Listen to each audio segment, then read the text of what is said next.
కేసీఆర్ గారు తన farm house లో బీఆర్ఎస్ నేతలతో అసలు మీటింగ్ పెట్టడానికి కారణం ఏంటి అనే విషయాలు అయితే తెలుసుకుందాం. దీని గురించి అయితే మాట్లాడేందుకు ప్రస్తుతం మనతో పాటు సీనియర్ జర్నలిస్ట్ సిఎస్ రావు గారు ఉన్నారు. నమస్తే అండి. సార్, కేసీఆర్ గారు సడన్ గా తన నేతలతో ఇలా ఇంపార్టెంట్ మీటింగ్ పెట్టడానికి కారణం ఏంటి? అసలు ఆ మీటింగ్ లో ఏం జరిగింది? జనరల్ గా అత్యవసరం అయితే తప్ప కేసీఆర్ గారు సమావేశాలు లేదంటే ఎవరితో భేటీ కావటాలు చెయ్యరు. ఆయన బేసికల్ గా బుక్స్ చదువుకుంటారు అని చెప్పి అంటూ ఉంటారు.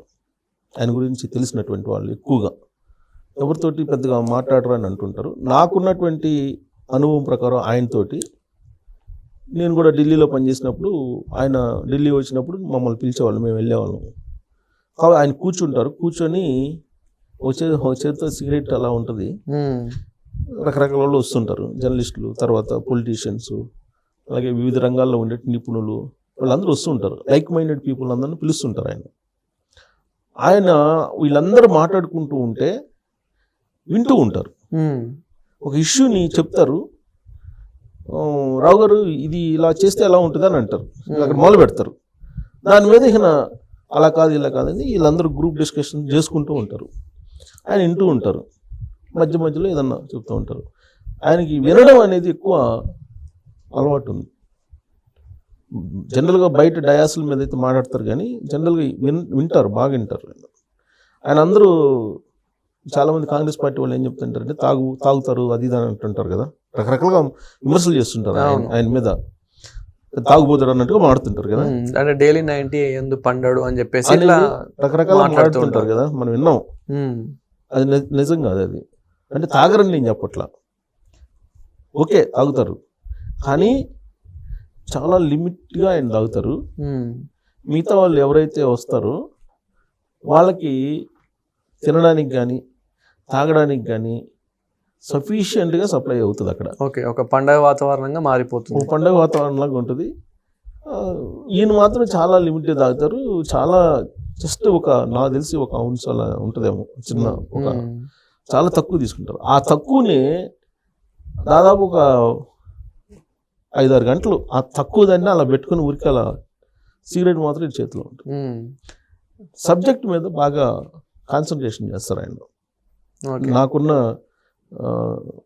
కొద్దిపాటి అనుభవంతో చెప్తున్నా, ఆయనతోటి 2-3 సార్లు నేను కూర్చున్నాను కాబట్టి.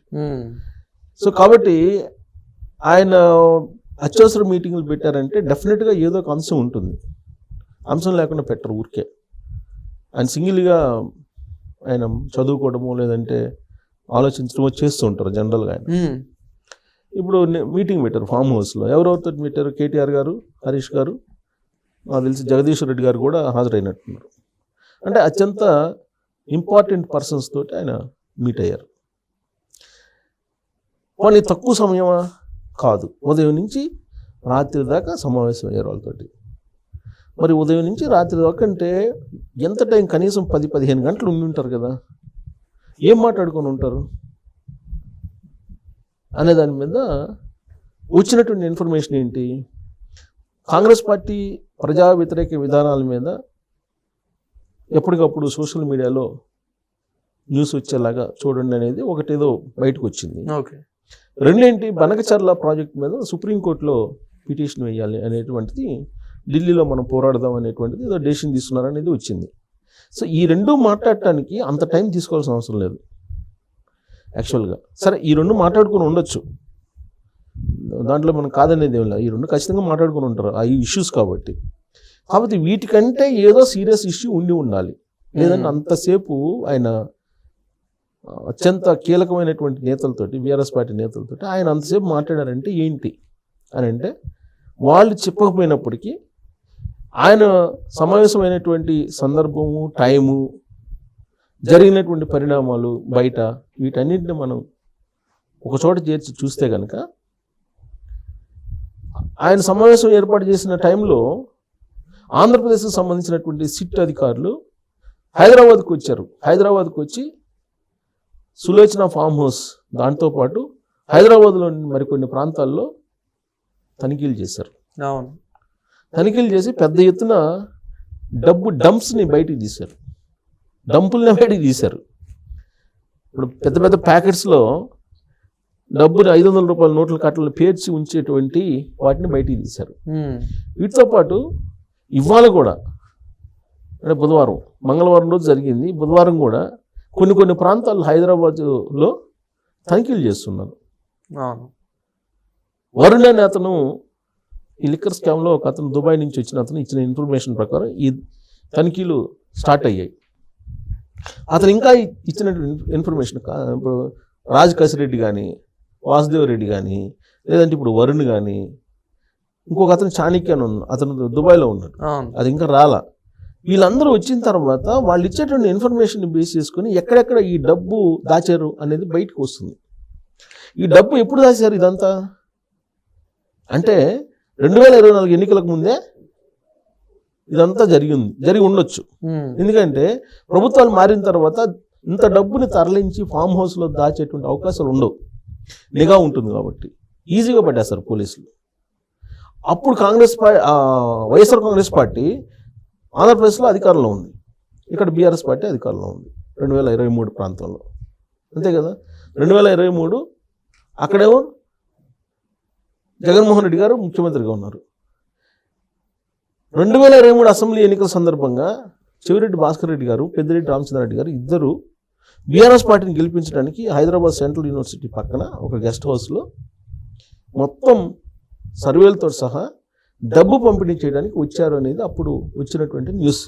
ఓకే, బీఆర్ఎస్ పార్టీని గెలిపించడానికి ఐప్యాక్కు సంబంధించినటువంటి సర్వేలు కూడా కొన్ని చోట్ల చేశారు, చేసి కేసీఆర్ గారికి ఇన్పుట్స్ ఇచ్చారని కూడా అప్పట్లో వినిపించింది.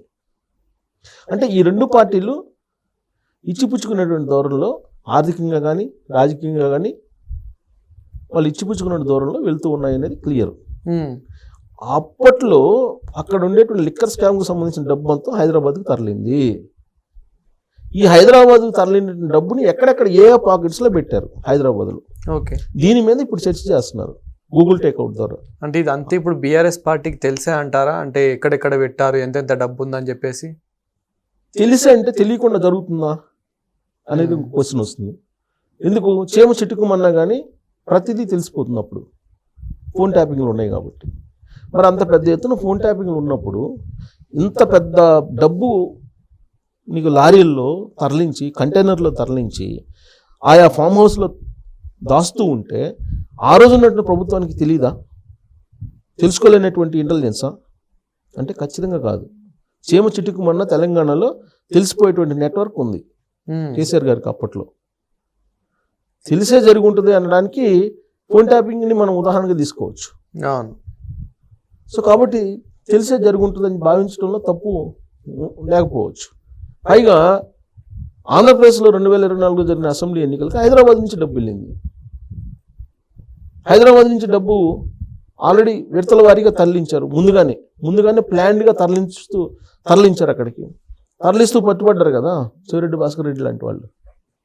సో లిక్కర్ స్కామ్కి సంబంధించి డబ్బు హైదరాబాద్కి రావటం ఏంటి, అలాగే అక్కడ మైనింగ్కి సంబంధించిన డబ్బు హైదరాబాద్ రావటం ఏంటి, ల్యాండ్కి సంబంధించిన డబ్బు ఇక్కడ మైనింగ్కి రావటం, అక్కడేమో అవినీతి అక్రమాలు, దాని తాలూకు అమౌంట్ మొత్తం ఇక్కడ రావటం. నాకు ఇంకొక ఇన్ఫర్మేషన్ ఏంటంటే, వేరే వాళ్ళు తెలిసిన వాళ్ళు చెప్పిన దాని ప్రకారం ఆ రోజున ఒక లేడీ మంత్రి అక్కడ అక్రమంగా సంపాదించినటువంటి డబ్బుని హైదరాబాద్లో భూములు కొన్నారంట, 1600 ఎకరాలు కొన్నారంట వివిధ రకాల పేర్లతోటి. కొంటే అంటే గవర్నమెంట్ ఏర్పడిన 2వ సంవత్సరం జరిగిందంట ఇది. కొంటే డబల్ అయిందంట అది. ఆమె 3000 కోట్లకి కొంటే 6000 కోట్లు అయిందంట. ఇక్కడ భూముల రేట్లు పెరిగినాయి కదా. సో ఈ తరహాలో హైదరాబాద్కి ఆంధ్రప్రదేశ్లో ఉన్నటువంటి ఆ ప్రభుత్వానికి సంబంధించినటువంటి అక్రమాలు, అవినీతి సొమ్ము అంతా కూడా ఏడుకొచ్చి చేరింది అని అంటే అప్పుడున్నటువంటి ప్రభుత్వానికి, అప్పుడున్నటువంటి ప్రభుత్వ పెద్దలకి తెలియకుండా ఏదో చేరింది అని చెప్పేసి మనం అనుకోవడానికి లేదు కదా. సో ఇక్కడికి ఎప్పుడైతే ఆంధ్రప్రదేశ్కి సంబంధించిన సిట్ వచ్చి ఇక్కడ తనిఖీలు చేస్తుందో అదే రోజు అదే సమయంలో అత్యవసర సమావేశాన్ని ఫామ్ హౌస్లో పెట్టుకున్నారు కేసీఆర్ గారు. మరి ఎందుకు పెట్టుకున్నారు? పైగా లిక్కర్ స్కామ్ అనగానే కవిత గారు గుర్తొస్తారు. సౌత్ ఇండియా హెడ్ కదా ఆమెకు పేరు. మరి లిక్కర్ స్కామ్ అక్కడ అప్పుడు జరిగిన లిక్కర్ స్కామ్, ఢిల్లీ లిక్కర్ స్కామ్లో అక్కడ మాగొండ శ్రీనివాసరెడ్డి గారు కూడా ఉన్నారు, అక్కడ వాళ్ళు కూడా ఉన్నారు. సో కాబట్టి మనం ఈ దీంట్లో లిక్కర్ స్కామ్లో, ఆంధ్రప్రదేశ్ సంబంధించిన లిక్కర్ స్కామ్లో శ్రావణరావు పాత్ర ఉందని చెప్పేసి ఆయన పిలిచి విచారించారు. అసలు ఆ శ్రావణరావు ఫోన్ ట్యాపింగ్లో కూడా ఉన్నారుగా, పైగా దుబాయ్లో వీళ్ళందరూ కలిసి ఒకే రూమ్లో ఉన్నారుగా, అది తేల్చారుగా ఆంధ్రప్రదేశ్ సిట్. సో ఇన్ని రకాల క్లూస్ సేకరించింది ఆంధ్రప్రదేశ్ సిట్. మరి అందుకేమైనా అత్యవసరంగా సమావేశం అయ్యారా, ఇంకా ఎక్కడెక్కడ ఈ డబ్బు డంపులు ఉన్నాయి అనేది తనిఖీలు చేస్తున్నటువంటి క్రమంలో అలర్ట్ అవుతున్నారా అనేటువంటి ఒక చర్చ జరుగుతుంది. అవును. విచిత్రమైన పరిణామం ఏంటంటే, ఆ మధ్య ఎవరు పేరు తెలియదు కన్నా తెలంగాణ జర్నలిస్ట్ అనుకుంటా వీడియో కూడా చేశారు. డాక్యుమెంట్స్, ఈ బెనామీకి సంబంధించిన భూముల డాక్యుమెంట్స్ శ్మశానంలో ఏదో గొయ్యి తీసి గొయ్యిలో దాచిపెట్టారని చెప్పి ఒక న్యూస్ ఇచ్చారు. ఎవరు ఆ జర్నలిస్ట్, అతను తెలంగాణ ఉద్యమకారులకు సంబంధించి ఆ రోజు కీలకంగా వ్యవహరించినటువంటి అతనే. నాకు తెలిసి తెలంగాణ పెట్టలేము, I think, maybe I'm wrong, but అతనే చెప్పిన ఏదో ఒక వీడియోలో నేను విన్నా.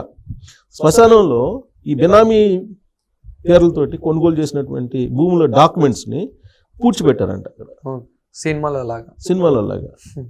సో అలాంటి సిచ్యువేషన్ ఉంది కాబట్టి మరి అత్యవసర మీటింగ్, ఆంతర్యం, ఈ తనిఖీలు ఇవన్నీ ఉన్నాయి కాబట్టి అక్కడ మళ్ళీ అదే టైంలో జగన్మోహన్ రెడ్డి గారు గవర్నర్ని కలిశారు, సతీ సమేతంగా వెళ్ళి. అదే టైంలో గవర్నర్ని కలిశారు అక్కడ ఆంధ్రప్రదేశ్లో. ఆ టైంలోనే ఇక్కడ ఫామ్ హౌస్లో వీళ్ళు అత్యవసర మీటింగ్ పెట్టుకున్నారు. ఇవన్నీ కలిపి చూస్తే ఈ కేసుకి ఏదో సంథింగ్ లింక్స్ ఉన్నాయి అనేది అనుమానాలు వస్తున్నాయి. వీటన్నిటికీ సమాధానం రావాలంటే ఈ కేసు మరింత కొంచెం విచారణ ముందుకెళ్ళి ఇంకొక 2-3 డంపులు బయటపడితే కానీ ఇచ్చేట అవకాశం లేదు బయటికి.